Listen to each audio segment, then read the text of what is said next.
That evening, I looked at myself in the mirror wearing my crown, the cape just draped over my shoulders, and the rest of my body completely naked. Then I pushed my sexual parts back out of sight and squeezed them between my thighs, so as to look as much as possible like a girl. Already at this period, I adored three things: weakness, old age, and luxury. But above these three representations of the, quote, ego, end of quote, the, quote, imperialist sentiment of utter solitude, end of quote, held sway. More and more powerful, and always accompanied by that other sentiment which was to serve as its frame, its ritual, so to speak, the sentiment of, quote, height, end of quote, of the, quote, summit, end of quote. For some time, my mother had been asking me, "Sweetheart, what do you wish? Sweetheart, what do you want?" I knew what I wanted. I wanted one of the two laundry rooms located on the roof of our house, which opened on the terrace and which, as they were no longer being used, merely served as storage rooms. And one day I got it and was allowed to use it as a studio. The maids went up and took out all the things, putting them in a nearby chicken coop. And the following day I was able to take possession of the little laundry room, which was so small that the cement tray took up almost all the space except for the area strictly indispensable for the woman who washed the clothes to stand in.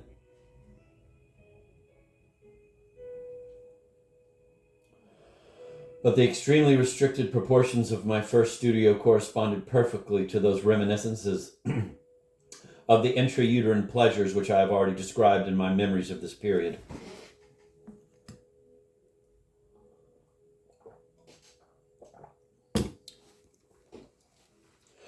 I accordingly installed myself there in the following fashion. I placed my chair inside the cement tray and the vertical wooden board serving to protect the washerwoman's dress from the water. I put horizontally across the top so that it half covered the tray.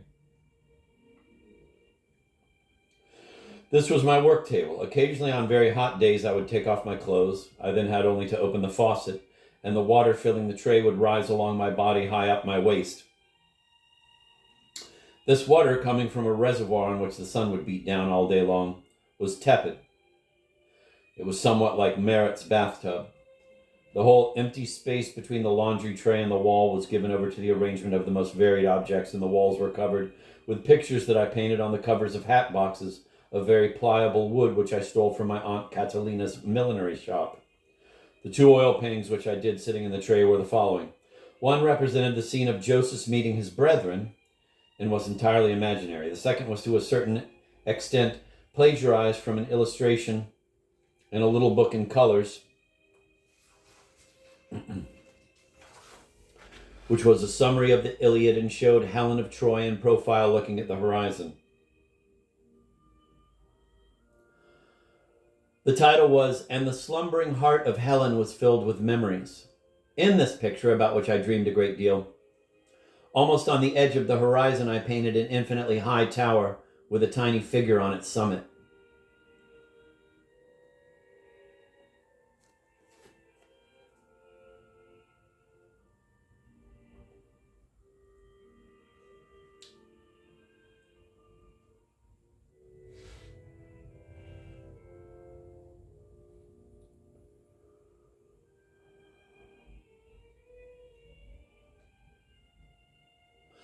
It was surely myself. Aside from the paintings, there were also objects which already were embryos of those surrealist objects invented later on in 1929 in Paris. I also made at this period a copy of the Venus of Milo in clay. I derived from this my first attempt at sculpture, an unmistakable and delightful erotic pleasure.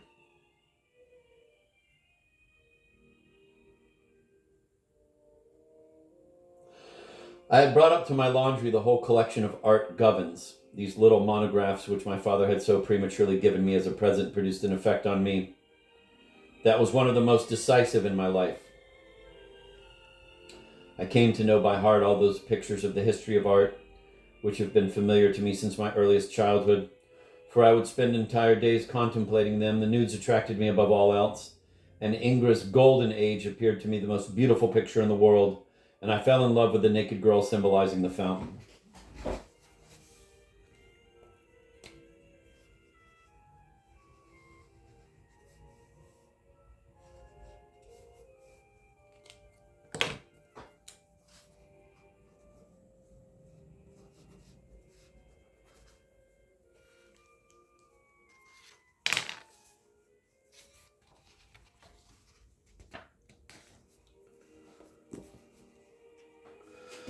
It would be interminable for me to narrate all that I lived through inside my laundry tray, but one thing is certain, namely that the first pinches of salt and the first grains of pepper of my humor were born there. I began already to test and to observe myself, while accompanying my voluptuous eye winks with a faint, malicious smile. And I was vaguely, confusedly aware that I was in the process of playing at being a genius. Oh, Salvador Dali, you know it now. If you play at genius, you become one. My parents did not tire of answering the invariable question which their friends would ask in the course of a visit. And Salvador? Salvador has gone up on the roof. He says he has set up his painter's studio in the laundry. He spends hours and hours up there by himself. Up there, that is the wonderful phrase. My whole life has been determined by those two antagonistic ideas, the top and the bottom. Since my earliest childhood, I have desperately striven to be at the top. I have reached it, and now that I am there, I shall remain there till I die. I have always felt the greatest moral uneasiness before the anonymity of names in cemeteries, engraved as far as the eye can see in a symmetrical vista to be found only in cemeteries. What a palpitating magic it was to be able to escape the parental dining room and run madly up the stairs leading to the roof of the house, and having arrived, to lock the door behind me and feel invulnerable and protected in the total refuge of my solitude. Once I had reached the roof, I felt myself become unique again. The panoramic view of the town of Figueres, outstretched at my feet, served in the most propitious way to stimulate the limitless pride and ambition of my ruling imagination. My parents' house was one of the highest in the town. The whole panorama, as far as to the Bay of Rosas, seemed to obey me and to depend upon my glance. I could also see coming out of the College of the French Sisters those same little girls who gave me feelings of shame when I passed them on the street, and who now did not intimidate me, even if they were there before me, looking straight at me.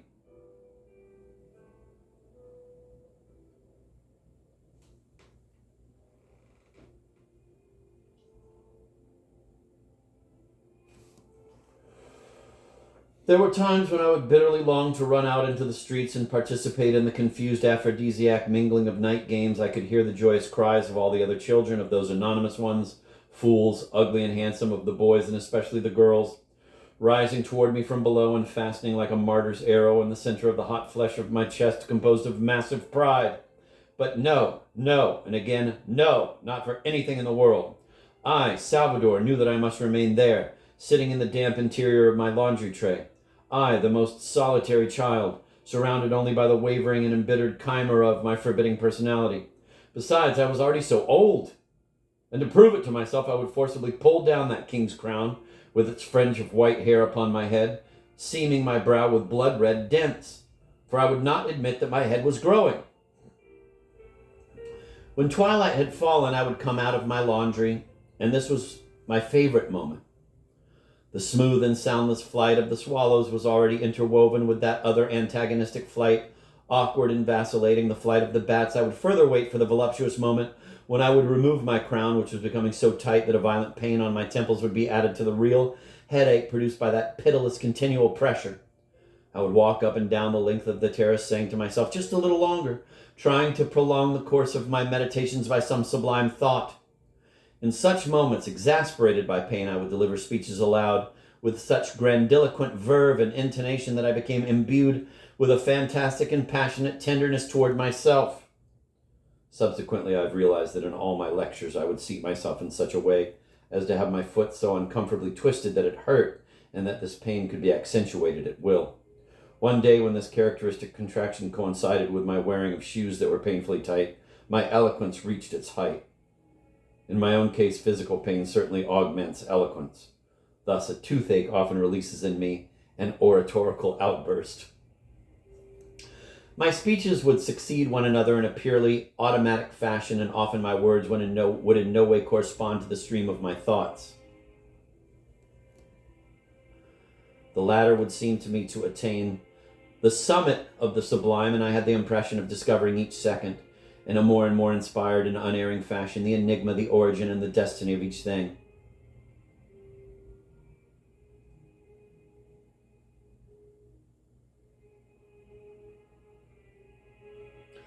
The city lights would progressively turn on, and for each new star a tiny flute would be born. The monotone and rhythmic song of the crickets and the frogs would stir me sentimentally by superposing upon the present twilight anguish evocative memories of former springtimes. The sudden apparition of the moon only served to exacerbate my ecstasy.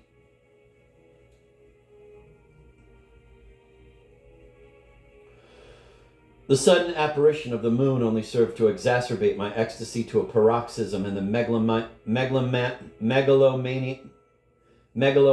tumult would reach such a height of delirious egocentricity. The sudden apparition of the moon only served to exacerbate my ecstasy to a paroxysm, and the megalomaniac tumult would reach such a height of delirious egocentricity that I felt myself rising to the very summit of the most inaccessible stars, the whirl of my narcissism having attained the proportions of a cosmic reverie. At this point, a calm, ungrimacing, intelligent flow of tears would come and appease my soul. For some time I had felt within my caressing hand something small, moist, bizarre. I looked in surprise. It was my penis. I finally removed my crown and pleasurably rubbed the quickly soothed pain of the bruise which the crown had made with its long embrace. I went down to the dining room, dead with fatigue. I was not hungry, and I looked so ill that my parents were terrified.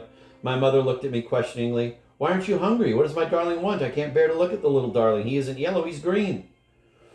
Green or not, I would go up again on all occasions to the top of the roof, and one day I even went up on the roof of the little laundry where I felt for the first time in my life the sensation of dizziness when I realized that nothing stood between me and the empty space below.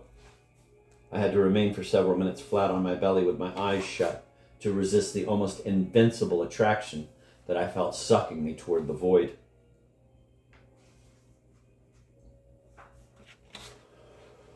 Since then, I never again repeated this experiment, but my long sessions within the laundry tray were enhanced by that sensation of dizziness which I felt localized just above my head and from which the laundry ceiling protected me, while at the same time reinforcing in a royal fashion the vertiginous awareness of the height of my cement throne, which I felt to be even higher above everything since my experience with dizziness. And what is the high? The high is exactly the contrary of the low. And there you have a fine definition of dizziness.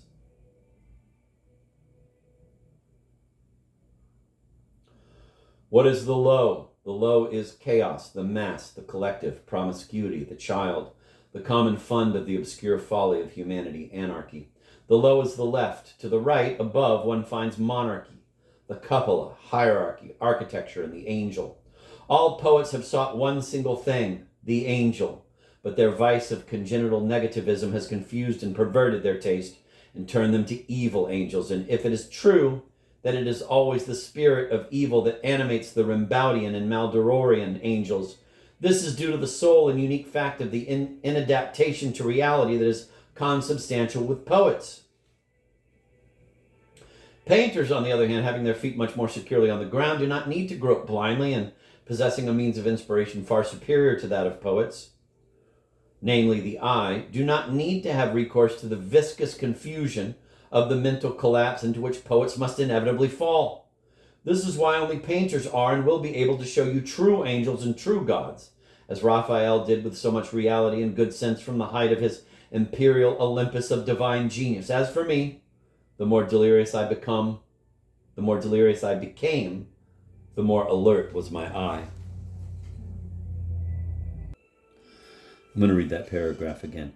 And what is the high? The high is exactly the contrary of the low. And there you have a fine definition of dizziness.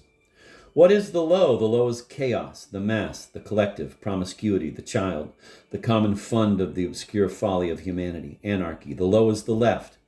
To the right, above, one finds monarchy, the cupola, hierarchy, architecture, and the angel. All poets have sought one single thing, the angel. But their vice of congenital negativism has confused and perverted their taste and turned them to evil angels. And if it is true that it is always the spirit of evil that animates the Rimbautian and the Maldororian angels, this is due to the sole and unique fact of the inadaptation to reality that is consubstantial with poets. Painters, on the other hand, having their feet much more securely on the ground, do not need to grope blindly, and possessing a means of inspiration far superior to that of poets, namely the eye, do not need to have recourse to the viscous confusion of the mental collapse into which poets must inevitably fall.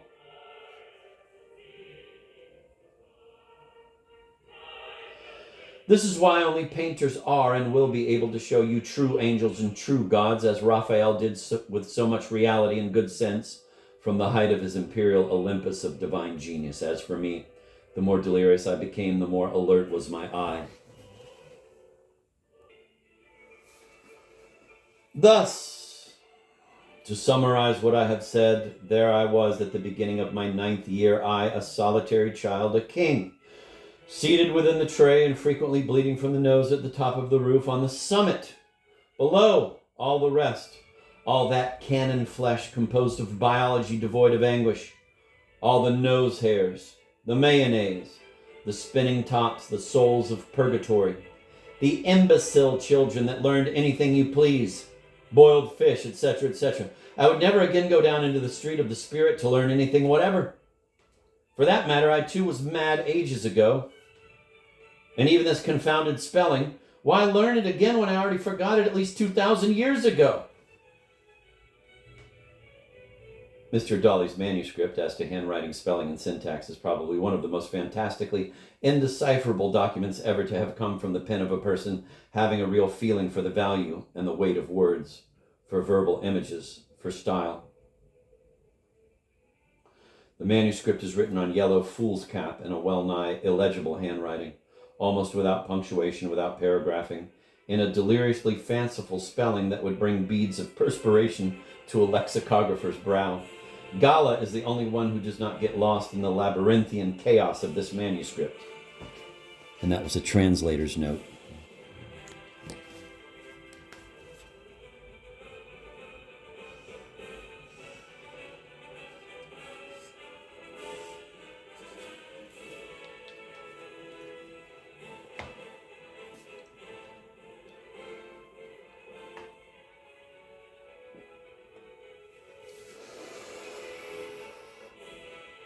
I was persevering, and I still am. My mania for solitude grew with pathological flashes. My eagerness to climb up to the roof became so intense that before the end of the meals, unable to remain in my seat any longer, I would have to run out several times and lock myself in the toilet on the pretext that I had a stomachache.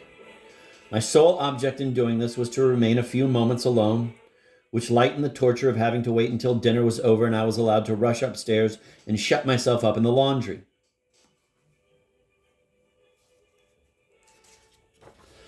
In school, my state of mind became aggressive toward anything or anyone who deliberately or otherwise challenged my solitude. The children who ventured to come near me, growing progressively fewer to be sure,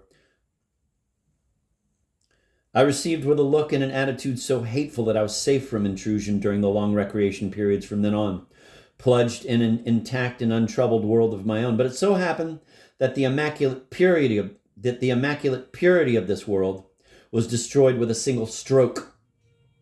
And this came about, as might easily have been foreseen, by the intervention of that feminine image which is always there to demolish every cerebral construction from which one tries at nightfall to spirit away the anguishing presence of the soft and smiling butterfly of the flesh, because of which man begins to fear death, and by virtue of which he will end by believing in the Catholic myth par excellence of the triumphant resurrection of his own body.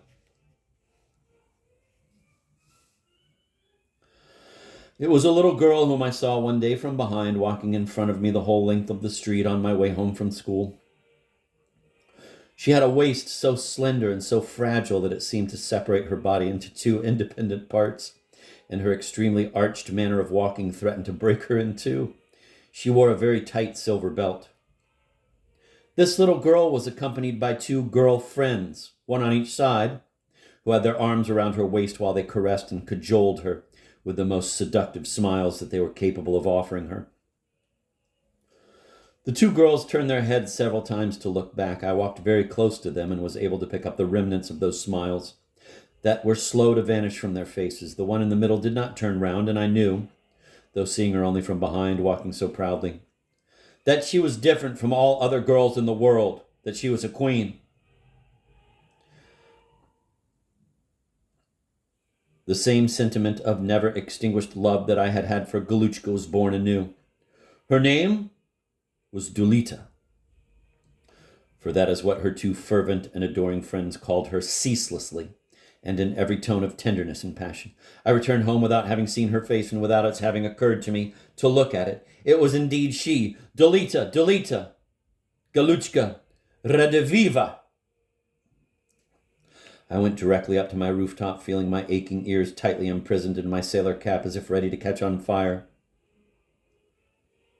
I released them, and the cool twilight air came and caressed them delightfully. I felt the whole invincible power of love take hold of me anew, and this time it began with my ears. Since this encounter, I had but one single desire, which was that Dolita should come and find me up there in my laundry, that Dolita should come up to me on the roof. And I knew that this must inevitably happen, but how and when? Nothing would appease my mad impatience, and the boiled potatoes became a torture to swallow. One afternoon I had such a violent nosebleed that the doctor was called, and I remained several hours with my head down, looking up toward the ceiling with napkins dipped in vinegar, the shutters drawn. At the beginning of my hemorrhage, the maid placed a large cold key at the nape of my neck, and now it dug into my flesh, causing me great pain. But I was so exhausted that I did not even try to lift myself up.